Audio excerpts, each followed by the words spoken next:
Shalom, shalom, people. Thank you so much for tuning in today. What a beautiful day it is. I pray all is well with you and yours. As always, let's jump right into this. As we are living out our life, it seems like the time is moving faster and faster. 1 minute is Monday, then the next minute is Sunday. And it doesn't matter if you are a teenager or if you are a senior. Many of us are noticing that the times are moving faster and faster. Now, we know we're on the Gregorian calendar. However, we can see the time is moving at rapid succession. Of course, we know that this is out of man's capability. Okay, this is higher than him. Higher than man's pay grade. With the election fast approaching, it only begs the question, what's coming next? But what we do know is that people in the world are more tense, more worried, and we are seeing the results of that. The pagan holiday Halloween just passed us, and so all the things that comes with that, the horror, the haunting that goes on during this time of the year has been placed on the people. It seems like even double time or even triple time. We can definitely see this on the hearts and the minds of the people. There's a lot of fear mongering going on right now, especially in politics. It's been ramped up. Of course, we're getting closer and closer to that day, so you're going to see that. This has many worried and stressed about where the world is headed. Notice that I said the world is stressed and worried. What about Yasharel? Where is Yasharel in all of this? Okay, that's what we're going to look at today. We want to look at choices and how these choices are made as it reflects Yasharel. What should we be doing right now? That's the question. You have a lot of people asking those questions. What and how should Yasharel be moving during this election season? Soon the country will be selecting a new president.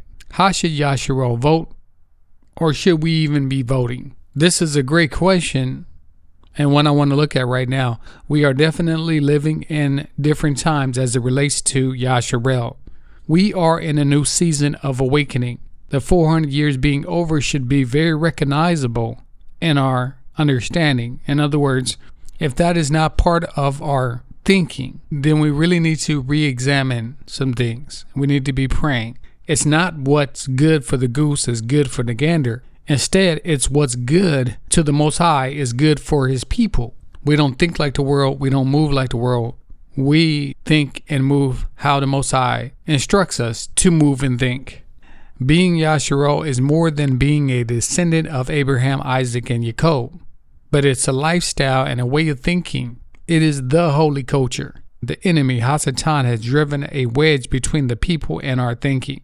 We're not all on one accord, that's obvious. But Yah is doing a proving right now that he has not forsaken his people. I can ramble on and on just to hear myself talk. But honestly, for me, it's way too much of that going on social media. So I like to get you the information rapidly and effectively, and then I like to get out of your way. So the Most High is leading me today to discuss 1 Samuel, the 8th chapter. At this time, Samuel is the prophet chosen by the Most High. Samuel appoints his sons to be the leaders over Yasharel, but his sons are crooked. They are accepting bribes, and they are perverting justice. Accepting bribes and perverting justice. Does this sound familiar? At this time, Yasharel did not have a king. The Most High would speak to the people and instruct the people through those who he had appointed to serve the people. Of course, the Most High is the God of order, and so he has order in place. So before there was a king, there was judges that would judge the people. The Most High is the Most High for a reason. That means he sits on the throne. He is in control, of all. We understand it as being Yasharel. But Samuel's boys, they are up to no good, as it were. And so the people are done with Samuel's children. So reading 1 Samuel chapter 8, verse 1, it reads, When Samuel became old, he made his sons judges over Yasharel. The name of the first son was Joel. The name of the second, Abijah. They were judges in Beersheba. Yet his sons did not walk in his ways, but turned aside after gain. They took bribes and perverted justice. So all the elders of Yasharel gathered together and came to Samuel at Ramah, and said to him, You are old, and your sons do not follow your ways. Now appoint a king to lead over us, such as all the other nations have. So we think that bribery for gain is something new. This is nothing new. This was going on in Yasharel, of course, disobeying the law, statutes, and commandments. The people within the system here, we have Samuel's sons, Joel and Abijah. They're in office doing what they ought not be. Now they're coming into more power. They have authority to make decisions, do some judgment, but they are crooked and looking out for their own pockets. Verse 6 reads, "But the thing displeased Samuel when they said, 'Give us a king to judge us.' And Samuel prayed to Yah. And Yah said to Samuel, 'Obey the voice of the people and all that they say to you. For they have not rejected you, but they have rejected me from being king over them, according to all the deeds that they have done from the day that I brought them up out of Egypt, even to this day, forsaking me and serving other gods. So they are also doing to you. Now then, obey their voice. Only you shall solemnly warn them and show them the ways of the king who shall reign over them.'" So the Most High is saying to Samuel, they're not rejecting you, Samuel. They're rejecting me. Don't take it personal, is what he's telling Samuel. Some people have told me, they said, well, Samuel had some kids that were no good. So this kind of forced the hand of the people. The people could have went a different direction. Of course, we know direction is up. They could have went to the Most High. So Samuel told all the words of Yah to the people who were asking for a king from him. He said, "These will be the ways of the king who will reign over you. He will take your sons and appoint them to chariots and to be his horsemen to run before his chariots. And he will appoint for himself commanders of thousands and commanders of 50s, and some to plow his ground and to reap his harvest, and to make his implements of war and the equipment of his chariots. He will take your daughters to be perfumers and cooks and bakers. He will take the best of your fields and your vineyards and your olive orchards and give them to his servants." So let's pause there. The Most High is telling them what's going to happen. He's saying that your sons, they're going to be running out in front of the chariot. Front line. Not a good position for your child to be in, especially during a war. And some will plow his ground and reap his harvest. Okay? The king is going to be on top of the food chain. The king is going to be just that. He's going to be the king. He's going to be ruling, but he's going to be ruling with an iron fist. 15 reads, "He will take 1/10 of your grain and your vineyards and give it to his officers and to his servants. He will take your male servants and female servants and the best of your young men and your donkeys and put them to his work. He will take 1/10 of your flocks, and you shall be his slaves. And in that day you will cry out because of your king, whom you have chosen for yourself. But Yah will not answer you in that day." But the people refused to obey the voice of Samuel, and they said, "No, but there shall be a king to rule over us, that we also may be like all the nations, and that our king may judge us and go out before us and fight our battles." And when Samuel had heard all the words of the people, he repeated them in the ears of Yah. And Yah said to Samuel, "Obey the voice of the people and make them a king." Then Samuel said to the men of Yasharel, "Go every man to his city." So that's a lot, right? It's saying a lot, okay, in a very short span of a few verses in that chapter. But it definitely is pointing out a lot. It's pointing out the hearts and the minds of the people. The people are wanting and refusing to have the Most High continue to rule over them, or to keep the Most High, to keep his order in place. Judges at this time, again, we would have priests and, of course, prophets, but we knew that Samuel and his sons were judges, okay? And the Most High had his order in place. So it's almost like saying, "Oh, Most High, you don't know what you're doing. Let's make a correction here." Again, here we find something very interesting. Yasharel, our ancestors, no longer chose to have the order of the Most High rule over them.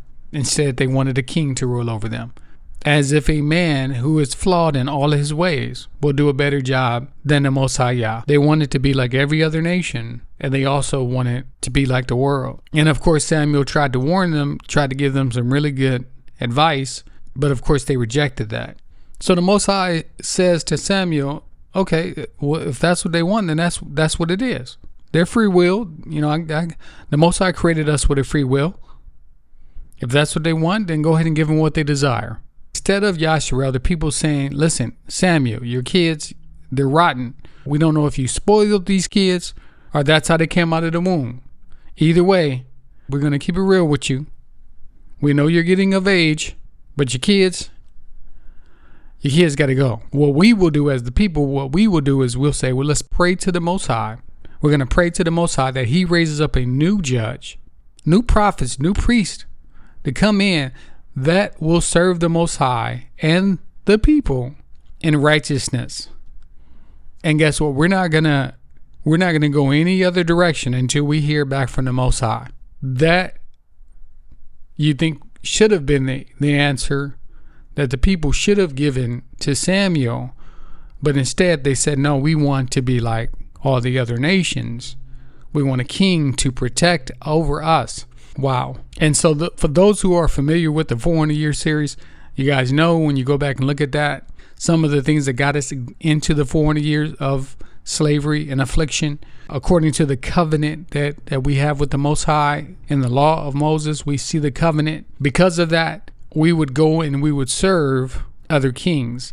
So the word doesn't specifically say that Yasharel would serve just kings in Yasharel. It doesn't say you're going to serve just kings in Yasharel, right? Because we know that they would serve kings. All we have to do is look at First Kings, the book of First Kings, Second Kings, First Chronicles, Second Chronicles. We look at the prophets. We can see all those kings in Yasharel, and of course in Yehuda. We see the kings there. But we would go off into slavery scattered all over the world, and we would serve kings even still in other nations. So in summation, what the Most High wants us to remember is the errors of our past and the errors of our ancestors. And he does not want us returning to that. And he doesn't want us making the same mistakes as we made so many years ago. Now we know we are dual citizens, right? We have dual citizenship. We have dual citizenship here in the land that we're living in here in America, and we also have dual citizenship in the kingdom of the Most High. We are a nation, Yasharel, that serves the Most High, and we are part of that kingdom. That is our main homeland, right? But we also have dual citizenship, very similar to how Apostle Paul, we see that in the New Testament, would have dual citizenship when the Romans had occupation over Yasharel during the time that Paul was living in. We see that. But what the Most High is doing in this day and age with his people is that he's waking us up. We're coming back into righteousness thinking. We are remembering him. Just like the scripture says, we are remembering him. And we are desiring to do things his way. So our thinking is being reframed. Our understanding is broadening. And we are realizing that the Most High is called the Most High for a reason. He's at the top of the to-do list. Okay, we bring our to-do list to him. This choice that we have coming up in a few days, we should be praying in whatever decision it is that you might want to make. Me, my king is the Most High. He is my king. I go to him with prayer. I go to him about decisions I make for myself, my family. Okay, so he is my king. I don't need any other kings besides him. And we're all coming back into this one accord where he is showing us the error of our ways, but he's showing us that he is our king. And so we want to look to him first about every single thing that we decide to do, because we know that this system is not ours. No matter who gets in, the Most High is going to come to our aid. The 400 years are over. Like we have talked about before, his word, his prophecies is coming to pass right now. Doesn't matter who gets in. He is the King of Kings, and we are his servants. And so we put everything in him, not into a system. The system will keep you in fear. It'll keep you in bondage. But the Most High wants to free you from that. He wants you to really rely on him. He wants all the concerns. He wants all the care. Okay, he wants all the concerns, all the care. If you got something out of this channel, don't forget to subscribe, like, share, comment in the comment section below. It helps to grow the channel.